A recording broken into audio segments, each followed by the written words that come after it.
नमस्कार दर्शकों, पंडित ज्योतिष चैनल में आप सभी का हार्दिक स्वागत है।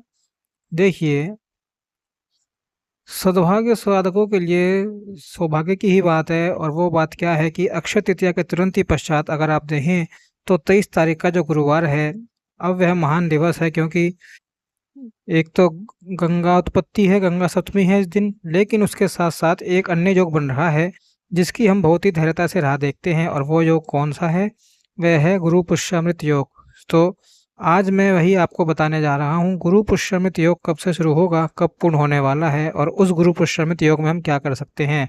और सद्भाग्य की बात है कि उस दिन तो गंगा सप्तमी भी है, और वैशाख माह की 4 महान तिथियों के विषय में जो मैंने अभी कुछ समय पहले वीडियो बनाया था, उसमें स्कंद पुराण में धर्म सिंधु, निर्णय सिंधु आदि में कथित है, भगवान का ही स्वमुख मुख से कि वह जो 4 तिथियां हैं महान हैं, उसमें से यह एक तिथियां हैं, वो है गंगा सप्तमी। और हमारा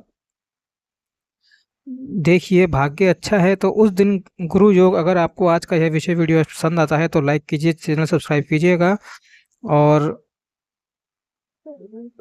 अधिक से अधिक वीडियो को शेयर कीजिएगा। ठीक है, चलिए शुरू करते हैं।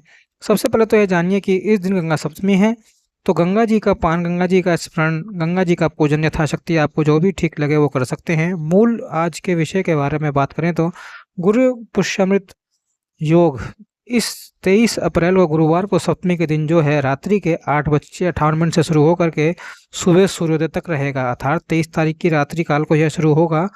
दिवस के दरमियान जो है हमारे भारत देश में गुरु पुष्य नक्षत्र अर्थात गुरु पुष्यमित योग नहीं है, लेकिन रात्रि काल में है। और रात्रि काल में जो साधना आप करोगे वो सफलता आपको देगी ही देगी। अब गुरु पुष्यमित योग में क्या कर सकते हैं, क्योंकि कई लोग यह भी कहेंगे कि गुरु पुष्यमित योग में जैसे हम स्वर्ण खरीद सकते हैं अर्थात सोना, गुरु पुष्यमित योग में हम चांदी खरीद सकते हैं, गुरु पुष्यमित योग में हम बहुत शुभ कार्य कर सकते हैं। इस खास करके खरीदी के विषय में, लेकिन ये जो रात्रि काल में है, तो अब आप करोगे क्या? तो आप अपनी बुद्धिमत्ता के अनुसार जो भी करना चाहे कर सकते हैं। अगर मैं खरीदी की बात करूं तो निसंदेह आप सोना खरीद सकते हैं, चांदी खरीद सकते हैं, और भी अन्य अमूल्य धातु खरीद सकते हैं। ठीक है, अब हो गई बात धातुओं की। लेकिन अगर हम बात करें आध्यात्मिक दृष्टिकोण से, तो आप अपने घर के लिए एक मतलब गौ माता का घी भी अगर खरीदोगे दिया प्रज्वलित करने के लिए, तो वो भी कई सोने से कम नहीं होएगा।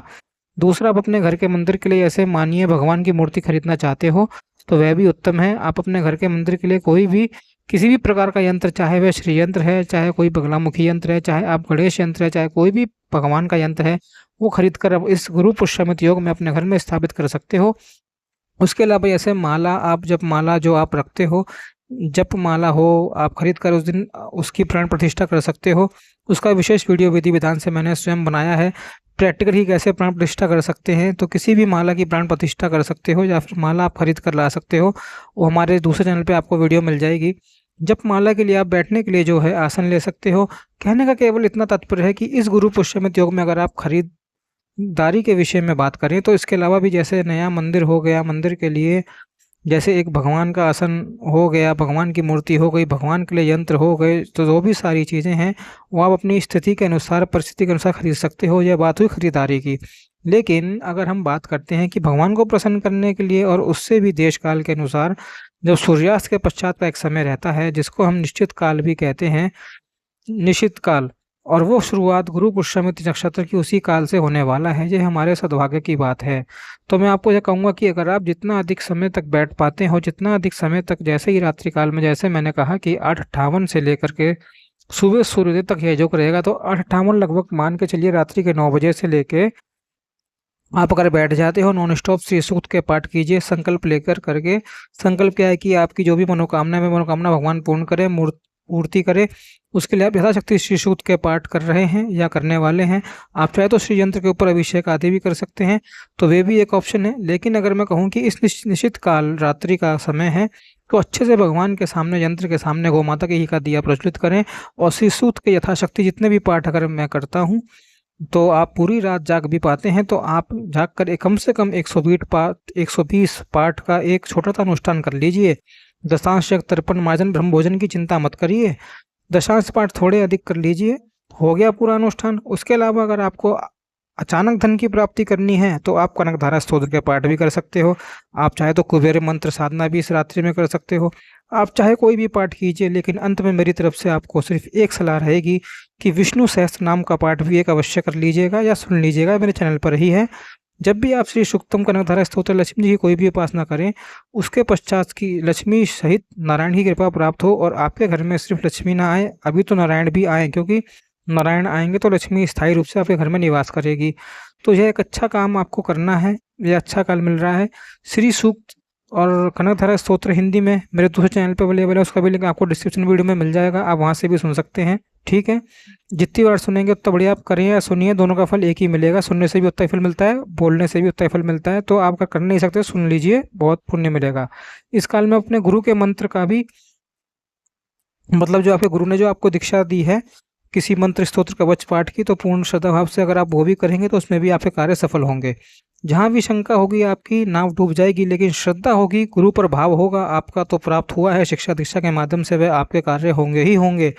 उसके अलावा अगर अन्य एक साधना कहूँ तो बहुत ही उत्तम है, अनुभवी है, जो पहले भी मैंने बताई है, आज फिर से पुनः बताऊंगा। अगर आपके पास भगवान श्वेत आग गणपति हैं, मतलब सफ़ेद आग की जड़ के गणपति गणेश जी गणपति बप्पा हैं, तो कुछ करने की आवश्यकता नहीं, सिर्फ आप उनके सामने गौ माता घी का दिया प्रज्वलित कर लें। संकट नाशन गणपति स्तोत्र जो विद्यार्थी को विद्या देता है, जो भी विद्यार्थी अवस्था में है विद्या प्राप्ति के लिए यह अनुष्ठान उनके लिए रामबाण है। जो धनार्थी जिनको धन प्राप्त करना है उन्हें धन प्राप्त होगा, जिनको पुत्र प्राप्त करना है उन्हें पुत्र भी प्राप्त होगा, और मोक्षार्थी लपते मोक्षण जिनको मोक्ष प्राप्त करना है वह मोक्ष का भागी होगा। तो संकट नाशन स्तोत्र के केवल पाठ करने हैं यथाशक्ति। अगर आपको संकट नाशन स्तोत्र के पाठ नहीं करने हैं तो श्वेता गणपति जी के सामने बैठकर जो मूल मंत्र है ओम गम गणपति नमः, लाल चंदन की माला से या रुद्राक्ष की माला से यथाशक्ति आप मंत्र जाप कर सकते हैं। और जिन जिन लोगों को हमने गणेश जी के और भी कल्प बताए हैं वह भी एक दिन यह कल्प करेंगे तो बहुत ही लाभ मिलेगा। यह भी आपके लिए बहुत बड़ा एक जीवन का टर्निंग पॉइंट साबित होगा। इस मंत्र से संकटों का निवास होगा, सब कुछ प्राप्त होगा, गणेश जी की कृपा प्राप्त होगी, और वह भी जब आप श्वेतार गणपति जी के सामने बैठकर यह करते हैं तो वह जो शक्ति है वह कई गुना और बढ़ जाती है। तो गणेश जी और लक्ष्मी जी की साधना जो है इस गुरु पुष्यमित योग में आप कर सकते हो। और आपको क्या खरीदी करनी चाहिए, क्या कर सकते हो, वो मैंने आपको बताया ही है। इसके अलावा भी कुछ विशेष अगर वीडियो होंगे तो आपके सामने अवश्य प्रस्तुत करूंगा, खास करके श्री यंत्र के विषय में। बहुत जल्द मिलते हैं नए विषय वीडियो के साथ, तब तक आप देखते रहिए और हमारे चैनल को फॉलो कीजिए और अधिक से अधिक वीडियो को शेयर कीजिए। जब तक के लिए ओम नमो नारायणाय, ओम नमो भगवते वासुदेवाय।